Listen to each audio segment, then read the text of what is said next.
Nagaaniif jaalalli gooftaa bakka jirtan hundumatti hunduma keessaniif haa ta'u attam jirtu maatii waaqayyoo hundumtuu nagaadha. Arras waaqayyoo yeroo laannaan deebinee dhufneerra nama ammaatti nu gargaaree waaqayyoo haa eebbifamu. Torbee darbee akkuma ilaallee waa'ee bara dhumaa jalqabnee turre kutaa jalqabaa gara kutaa 5 rama barumni kuni torbee darbee kutaa jalqabaa bara dhumaa jennee ilaallee turre. Barri dhumaa beekuun maaf nu barbaachisaa? Bara dhumaa yoomii? Bara dhumaa beekuu kana keessatti maal gochuu qabna? Bara dhumaa beekuuf maal gochuu qabna? Bara dhumaa immoo yoomii maaf nu barbaachisa beekuun waan jedhu irratti bal'inaan haasofnee turre. Isaan keessaa akka of eeggannuuf dogoggorarraa ooluudhaaf kana kan fakkaatan dubbii waaqayyoo keessaa dhuma keenya irratti akka xiyyeeffannu gooftaan jabeessee waan ajajeef kana ilaallee turre. Har'aa sana jecha wal qabatu ilaaluudhaa fi barri dhumaa kun deebi'ee dhufuu Yesuus waan dhiyaatee fi yeroo gooftaan dhufuuf jedhu keessa jirraa jenneetu yeroo fuula keenya irra jiru keessatti gooftaa Yesuus akkaataa lamaan deebi'ee gara biyya lafaa dhufaa jennee haasofne. Inni jalqabaa dhoksaadhaan dhufaa, inni lammaffaa immoo mul'inatti dhufaa, fuula deebi'ee dhufa jenneetu tokko jennee dhoksaan dhufuu Yesuus ilaallee turreerra. Dhoksaan dhufuunsaa attamii? Barri waggaa 7 gaafa jalqabuuf jettu galgala inni jalqabuuf jedhutti waldaan kiristaanaa biyya lafaarraa butamti deemna warri du'an kaaniin warri jirru immoo geeddaramne kiristaanonni Yesuusitti amanne hundumtuu lafa jirru butamne qilleensa keessatti gooftaa simachuudhaaf ol butamna. Kun dhoksaadhaan dhufuusaa ilaallata. Barri waggaa 7 sun utuu hin jalqabini waldaan kiristaanaa biyya lafaarraa fudhatamtii jennee sassaabamti jennee dubbannee turre. Kutaa lammaffaarraa keessatti immoo bara waggaa 7 waan jedhu ilaalla. Mata dureen amma ilaallu bara waggaa 7. Bara waggaa 7 jechuun waldaan ol butamuudhaa fi yemmuu waggaan 7 jalqabuuf jedhu barri waggaa 7 sun jalqabuuf jedhu akkuma jenne suni barri waggaa 7 sun maalii waan jedhu ilaalla. Barri waggaa 7 sun eessaa dhufe? Wangeela keessa jiramoo makka itti waan haasa'amudha waan jedhu ilaalla. Mee gara dubbii keenyaa mata duree keenyaa ittuu hin darbin mataa keenya qabannee kadhanna lafa jirru. Yaa Waaqayyoo guyyaa irraas dabaltee yeroo keenya irratti bara keenya irratti yeroo akkasii dabaltee waan nu laatteef maqaa gooftaa Yesuusiin galanni siif haa ta'u. Si eebbifnaa bara baraan eebbifame. Anis sabni keessa kun dhufneerraa dubbachuutti beektaa maqaa Yesuus Kiristoosiin gurra qalbii keenyaa saaqii dubbii kennutti. Bara dhumaa keessa jirru kana keessa sabni kee hubatee mootummaa keef qophaa'uu akka danda'utti maqaa Yesuus Kiristoosiin hafuurri kee nu haa gargaaru. Ana garbicha keessa si dubbatu saba kee dhaggeeffatu biyya jiran bakka jiran baadiyaan magaalaa biyya keessaa falataan warra dhaggeeffatan maqaa Yesuus Kiristoosiin hafuura kee isaan gargaari. Hubannaan kee isaanii falatamu qalbii isaanii baniif maqaa gooftaa Yesuusiin ameen. Bara waggaa 7. Barri waggaa 7 kun eessaa dhufe? Barri waggaa 7 eessatti jalqabee barri waggaa warri kan jalqabanii barri waggaa 7 eessatti hafe waan jedhu ilaalla.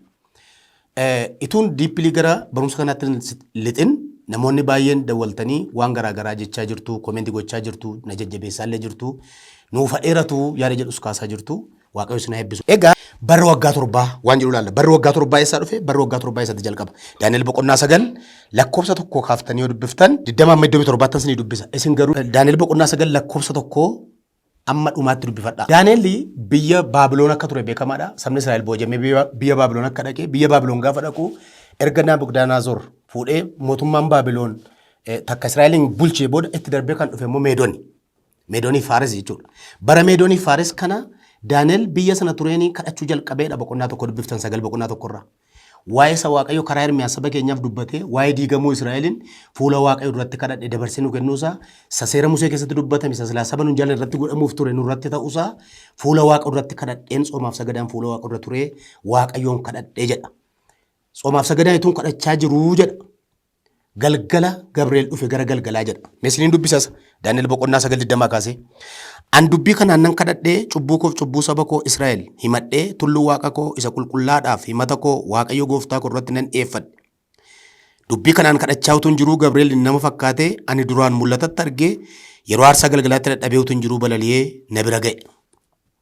Inni na hubachisuudhaaf anatti dubbate.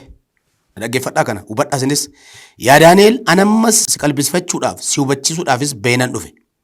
Jalqaba himata keetii irratti dubbiin tokko sitti hin dhaamame. Ati guddaa jaallatamaa waan taateef ani dubbicha sitti himuudhaaf nan dhufe. Kanaaf isa yaadatti qabadhu mul'atichas hubadhu. Dubbii kana yaadatti qabadhaa isinuus hubadhaa. Irra daddarbaan raawwatee akka hafutti cubbuu hojjechuun akka dhaabbatutti yakkaafis dhiifamuun akka argamutti qajeelummaan bara baraa akka dhufutti Mul'anni raajinis mallattoodhaan akka jabeeffamutti iddoon hundumaarra caalaa qulqulluun dibamee akka qulqulleeffamutti waggoonni 7 si'a 70 saba kee irratti akka darban murtoo ta'eera. Hubadhaa 7 si'a 70 isin irratti ni barreessu obboloonni kun argitu 7 si'a 70 saba kee irratti akka darbu murtoo ta'eera. 7 si'a 70 jechuun waggaa 490 jechuudha. Yeroo Yerusaalem deebitee akka ijaaramtuuf abboommiin ba'ee jalqabee amma bara geggeessituu isa dibamee moosifameetti waggaa 7 si'a 7 ta'a. Waggaa 7 si'a 70 yookaan waggaa 490 murtaa'e sana keessaa Yerusaalem biyya jirtan kanaa deebitanii ijaaramtee qotaa ishee voltajjii ishee deebitee iddoo qabachuudhaaf waggaa 7 si'a 7 fixaa'edha. Waggaa 7 si'a 7 jechuun waggaa 49. Amma geggeessituu isa dibamee moosifamutti waggaa 7 si'a 7 ta'a. Yeroon isaa yeroo rakkinaa yoo ta'e iyyuu mandarattiin waltajjii ishee fi qotaa ishee wajjin deebitee ijaaramtee waggaa 7 si'a 62 dhaabbachuuf jirti. Hubadhaa. Waggaa 7 si'a 70 murtoo ta'eera Waaqayyo. Waggaa 490 murtoo ta'eera. Waggaa 7 si'a 70 yookaan waggaa 490 murtaa'e kana keessaa Yerusaalemin asii deebitanii ijaaramtee bakka ishee duriitti deebi'uudhaaf waggaa 7 si'a 7 fudhataa'edha. Waggaa 7 si'a 7 jechuun waggaa 49. Isa booda manni qulqullummaan dhaabate kuni waggaa 7 si'a 62 immoo dhaabbate. Dhaggeeffadhaa sirriitti. Mandarattiin waltajjii fi qotaa ishee wajjin deebitee ijaaramtee waggaa 7 si'a 62 dhaabbachuuf jirti. Egaa kana beeki hubadhus. Dibamee kan moosifame tokko waggaa 7 si'a 62 sana booddee firdii malee lafarraan balleeffamu. Hubadhaa. Dibamee kan moosifame tokko yookaan Masiin yookaan Kiristoos waggaa 7 si'a 62 sana booddee firdii malee lafarraa balleeffamedha. Kun du'uu Yesuus. Yesuus dhufee duusaati kan inni argisiisu. Namoonni geggeessituu isa dhufuu tokkos mandarattii mana qulqullummaas hin balleessu. Amma dhumaattis lolli diigamuu fi balleeffamuun inni murtoo ta'e irraan ga'a. Dhumni geggeessituu sanaas lolaa bishaaniin hin ta'a. Inni utuu jiru waggaa 7 namoota ciccimoo wajjin kakuu isaan jabeessa. Waggoota sana erga walakkeesse immoo qalmi kennaan midhaaniis akka hafuun godha. Wanti jibbisiisaan nama rifachiisu sun mataa iddoo aarsaa gar tokkorra kaa'amuuf jira. Kunis amma badiisi murtoo ta'e isa diigamuu firdii sana irratti dhangalaafamutti hin tura jedhee ameen. Waggaa 7 si'a 70 saba kee irratti akka darbu murtoo ta'eera. 7 si'a 70 barreeffadhaa. 7 si'a 70 waggaa 490. Waggaa 7 si'a 70 murtoo ta'e kana keessa biyya amma jirtan kanaa biyyatti boojamtan kanaa deebitanii Yerusaalem deebitee ijaaramuudhaaf waggaa 7 si'a 7 fixaa'edha. Waggaa 49. Isa booda manni qulqullummaan isheen deebitee ijaaramte Yerusaalem kuni waggaa 7 si'a 62 dhaabbatteedha. Waggaa 7 si'a 62 jechuun waggaa 434. Kanaaf waggaa 49 yookaan 7 si'a 49 fi waggaa 7 si'a 62 434 yeroo itti daatan 483 ta'a. Waggaa 483 kana 490 irraa yeroo hirriftan waggaa 7tu hafa. Waggaa 7 hafa. Asirratti na hubadhaa. Inni Waaqayyo dubbate kun dhufee Yerusaalemis deebitee ijaaramtee waggaan 7 si'a 7 sun dhume manni qulqullummaas deebi'ee ijaaramee waggaa 7 si'a 62 biyya lafarra ture ituu jiru Iyyesuus dhufee du'e. Sabaanyaa subaa yookaan barri waggaa 7 si'a 7 Waaqayyo jedhe sun ituu jalqabin waggaan 7 hafteetu jirtu Iyyesuus dhufee du'e. Kanaaf amma gaafa Iyyesuus dhufee fannoo irratti duutti waggaa 7 si'a 69 dhume jechuudha. Waggaa 7 si'a 69 sun erga dhume booda waggaan 7 isheen hafteetuun jalqabin fuuldura barri waldaa kiristaanaa yookaan bara ayyaanaa dhufee gidduu gale. Bara ayyaanaa yookaan bara waldaa kiristaanaa jechuun bara ormootaa yookaan የአሕዛብ ዘመን jedhama. የቤተ ክርስቲያን ዘመን ወይም የጸጋ ዘመን የሚባለው የአሕዛብ ዘመን ነው yookaan bara ormootaati bara keenya ture. Waaqayyo gaafa Daani'el faayitti mu lapheesaa keessa kan inni ture nuyi karaa dhiiga Yesuus akka dhufnu ture. Barri waldaa kiristaanaa barra ayyaana dhufee biyya lafaatti wangeelli lallabamee namni yookaan nuyi akka argamnuuf abdiin asirratti dubbatamu ijoollee Israa'el duwwaaf ture bara. Ijoollee Israa'el diigamuu Yerusaalem duwwaaf ture. Kanaaf nuun ilaaleetu Waaqayyo waggaa ishee hafte ishee 7 sanaaf ishee jirtu gidduun dubban. Kanaaf Yesuus dhufee gaafa du'u ituu barri sabaanyaa subaan yookaan waggaa 7 haftee jirtu kun ituu jirtuuti hafuurri qulqulluun dhangala'e. Buu hafuura qulqulluurraan kan ka'e biyya lafaarratti Ahizaabotaaf wangeelli lallabamuu jalqabe hormootaaf nuyiif jechuudha. Erga jalqabdee waldaan kiristaanaa amma waggaa 2000 fixeetti. Erga waggaa 2000 bara ayyaanaa yookaan barri waldaa kiristaanaa itti fufee jira. Hammarra yeroo seenyu dubbannu kanatti bara ayyaanaa yookaan bara waldaa kiristaanaa jedhama. Egaa barri waldaa kiristaanaa kun yeroo inni dhaabbatu jira. Barri waldaa kiristaanaa kun gaafa inni dhaabbatu yookaan barri waggaa 7 sun burganama yeroo jalqabuuf jedhu kiristaanonni yookaan waldaan kiristaanaa biyya lafaarraa deemna yookaan butamna jechuudha. Haalleluuyaa. Butamuu waldaa kiristaanaa jechuun akkasi. Waldaa kiristaanaa jechuun mana isaa yookaan fooqii ijaarame yookaan sharaa walitti qabame tuun taane walitti qabama namootaati waldaan kiristaanaa. Waldaa jechuun ekleeshiyaa jedhama yookaan walitti qabamuu lammii tokko jechuudha. Kanaaf barri waggaa 7 bineensichi dhufee keessatti mo'uuf jedhu akka borii jalqabuuf yeroo jedhu aniifati biyya lafaarraa butamne sokkina. Abdii kana caalu maaltu jira obboleessa koo? Haalleluuyaa. Biyya lafaa kanarraa sokkina nu battala ibsaa ijaatti geeddaramne lafa jirru warri kiristoositti amananii du'an hin ka'u nu warri jiru immoo bakka jirurraa geeddaramne butamuudhaan qilleensa irratti gooftaa simachuudhaaf deemna. Kun dhoksaadhaan dhufuu Yesuus akkuma kanaan dura isinitti hime kun dhoksaadhaan dhufuu Yesuusidha. Haalleluuyaa.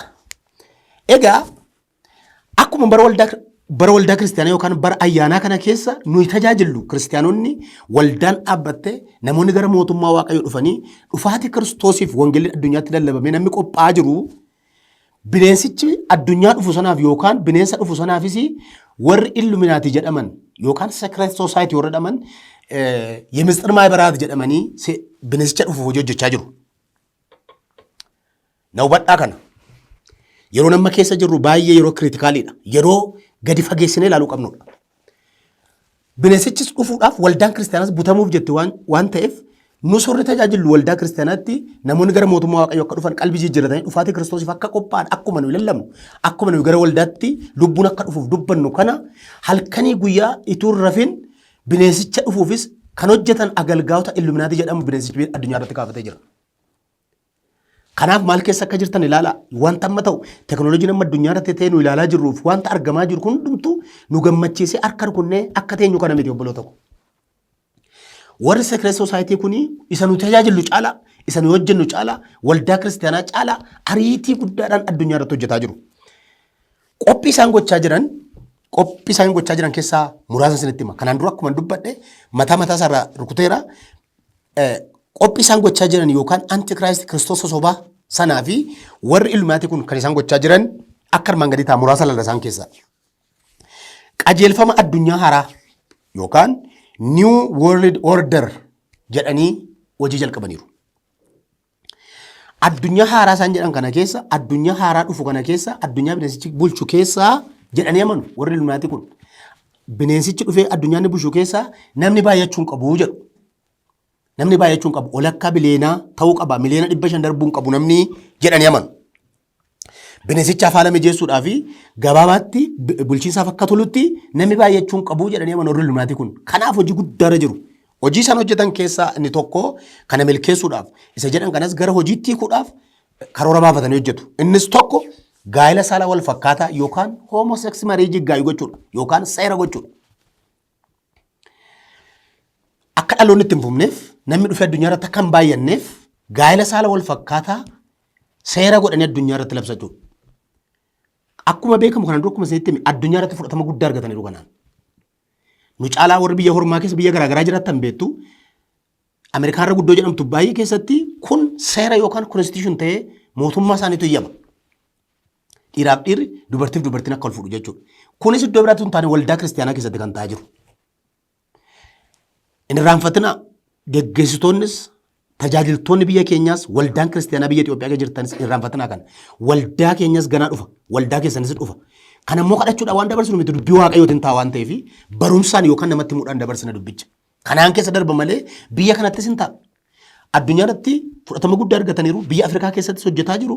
Asis biyya kana dhoksaadhaan jiru ammaaf hin mul'anne waldaan dhumne malee jiru. Warri kun dhaloonni akka itti hin fufne bineensichaaf haala mijeessana jedhanii warra hojjechaa jiranidha. Kanaaf maal akka ta'aa jiru ilaalaa. Maal takka raawwataa jiru ilaalaa.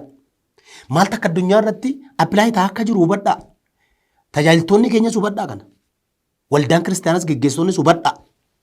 Yeroo nama keessa jirru kun yeroo baay'ee ulfaataa fi sodaachisaadha. Inni lammaffaan isaan hojjechaa jiran dhukkuba vaayirasiidhaan daddarban hojjechuudhaan yookaan vaayirasii laaboraatoorii keessatti hojjechuudhaan addunyaa irratti gadhiisu. Vaayirasii qoricha hin qabne.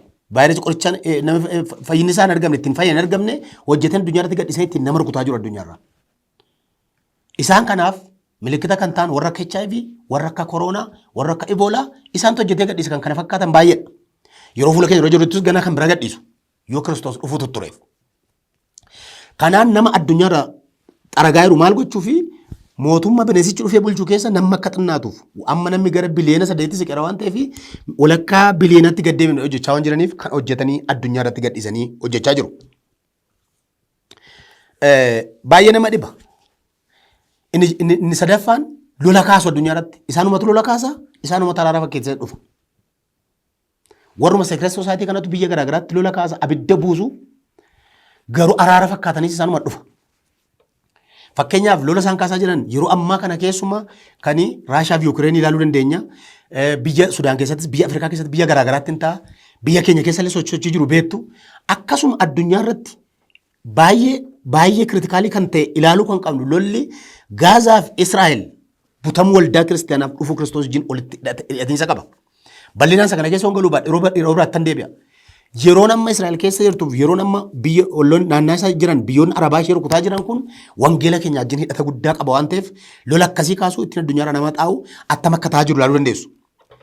Inni kan biraan addunyaa mandara tokko yookaan giloobaalaayizeeshinii jedhu. Addunyaa mandara tokko mootummaan biyyoota garaagaraa misoomaaf jedhu malee dudduuba isaa warra kana jira. Addunyaa mandara tokko kana keessatti hojii isaanii hojjechuudhaaf qarshii tokko onlaayinii waan hundumaa goona waan hundumtu tokko taa'anii hojjechuun sun addunyaa qeenxee bineensichaaf mijattuu taatu hojjechuudhaaf. Addunyaa qeenxee yookaan waan tokko waamamu bineensichaaf hojjechuudhaaf jedhanii kan hojjechaa jiran giloobaalaayizeeshinii jedhamu sun gara sanatti deema addunyaa mandara tokkotti fiduu jechuun siisteemoonni jirru hojjetan keessaa isa tokkodha. Fakkeenyaaf baankii addunyaa dhaabbata fayyaa addunyaa tokko qeenxeen akkasii kun mootummaan amma jiru gara misoomaaf godhu malee fakkaatee dhufu malee dudduuba isaa jira kana jira bineensicha dhufuuf haala mijeessuuf. Kanaaf yeroo amma keessa jirru kun yeroo dur amanna caalaa yeroo dammaquu qabnudha akkuma Roomaa irratti jedhu sana. Inni kan biraan kompiitara amma jaboobee hojjetanii yookaan maayikiroochips hojjetanii gadhiisaa jiru. Miseensota isaaniif raabsaa jiru. Ilaa hubadhaa. Warri illuminaatii kun magaalaa kee jiraannu magaalaa Finfinnee kana keessatti iddoo garaagaraatti biiroo banatanii nama waamaa jiru. Nama waamaa jiru. Haasaa gochaa jiru. Waraqaa eenyummaa kennaa jiru. Namoonni dhaqanii dhiisanii ba'an namoonni haquun nama illee jiru namni natti himan. Namoonni organii sana dhaqanii hirmaatanii ta'uu dinnaan dhiisanii ba'an namoota baay'eetu jira. Magaalaa kana keessatti illee dhufanii miseensa horachuudhaaf hojii isaan halkanii guyyaa hojjechaa jiran dinqiidha. Egaa kompiitara amma jaboobee kana hojjetanii namaa kennu nama fudhataniif dhoksaatti jedhama. Dhoksaatti jedhama amma maayikiroochiipis kana kompiitara amma jaboobee yookaan maayikiroochiipii kana dhoksaatti gara namni 15,000 addunyaarraa fudhateera dhamama. Harka mirgarra yookaan addarra sii galchuu gaafa isa fudhattu qarshiidhaan waan hundumaan nan dhikee akka kompiitara sanaa ta'a. Dhoksaatti kennaa jiru, dhoksaatti raabsaa jiru. Wanti namatti tolu garuu mul'inatti kennuu hin danda'amu. Yeroon isaanii hin geenye waan ta'eef. Mul'ata boqonnaa 13, 16, 18 irra jiru sana amma shaakalaa jiru. Shaakala isaa sana geggeessaa jiru. Shaakalanuu malee wanti namatti tolu garuu ituma biyya lafaarra jirru ofiishaalii hojjechuu hin danda'an. Dhoksaatti garuu bara Phaawulos fa'ii kaasanii hojjechaa jiru.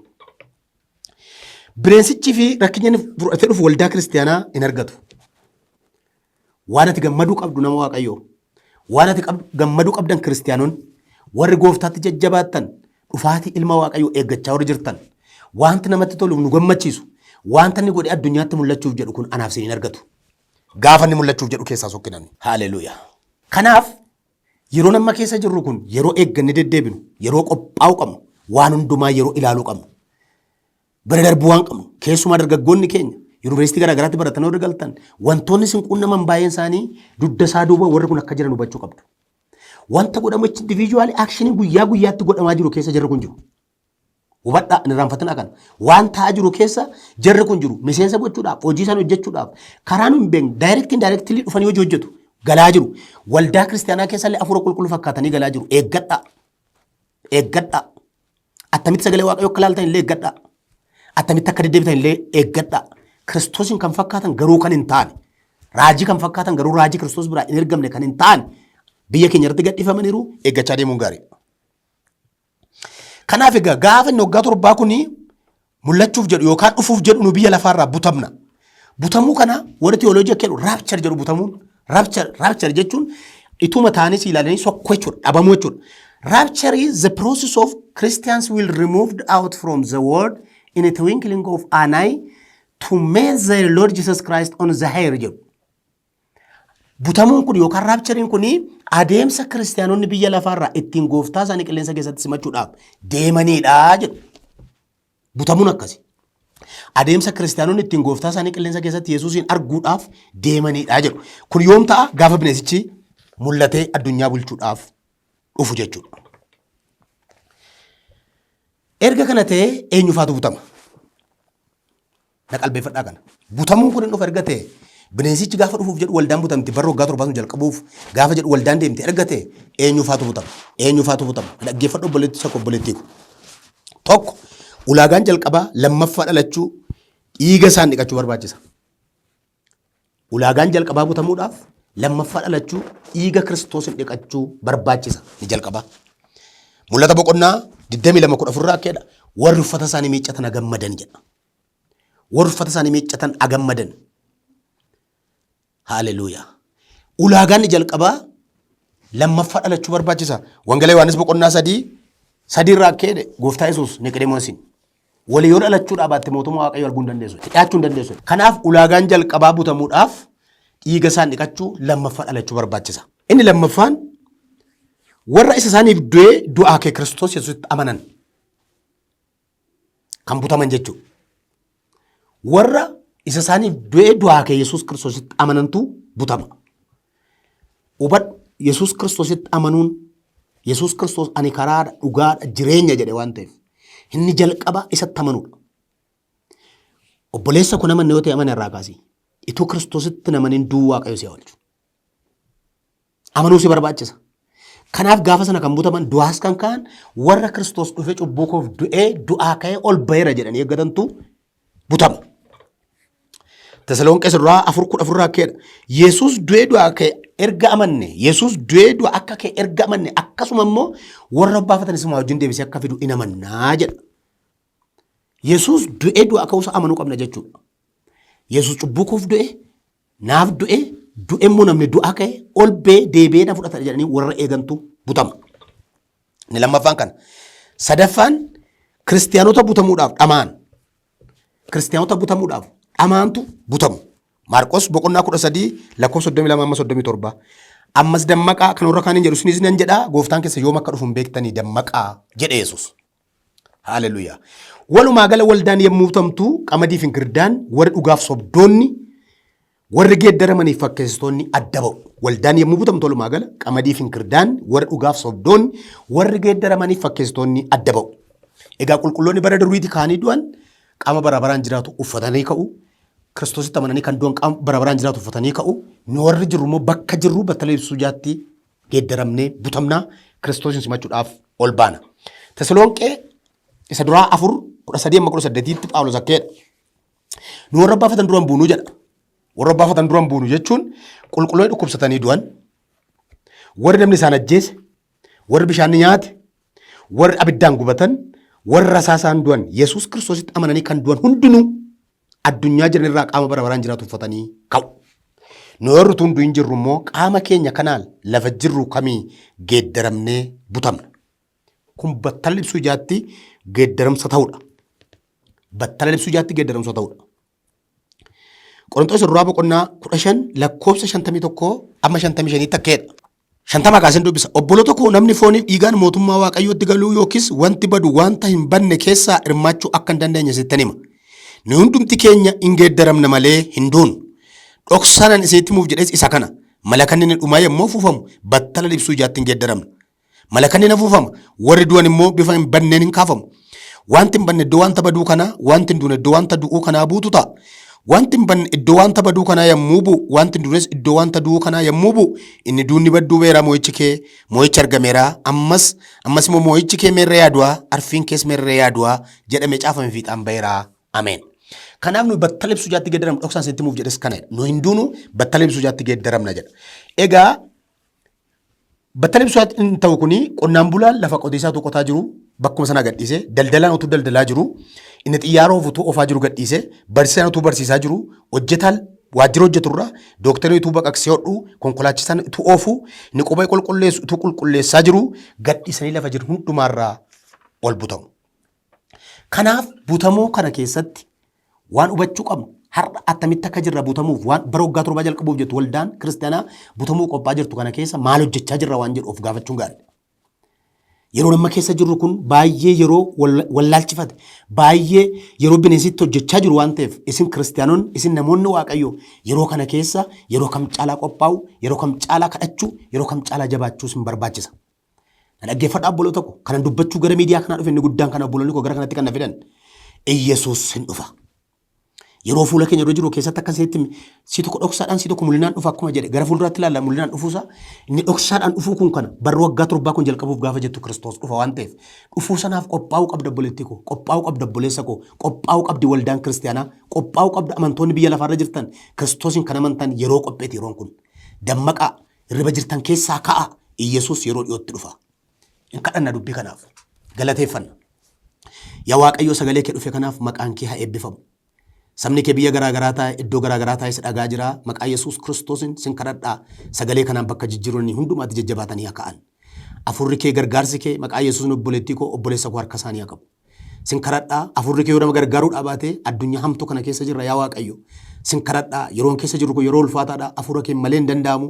Bara namatti fakkaatee namni baay'een gara teknooloojii waan guddate fakkaatee fiigaa jiru kana keessa saba keetti dubbii kee kana himaa jirta waan ta'eef sin kadhadhaa maqaa Yesuus Kiristoosin biyya isaan jiran harka isaanii qabi. Ijoollee kee hamaatti hin laate bineensicha jalaa baasi gargaarsi kee anaafis ijoollee keefis haa ta'u maqaa gooftaa Yesuusiin ameen. Eebbifamaa Waaqayyo isin haa eebbisu torbeetti fufna.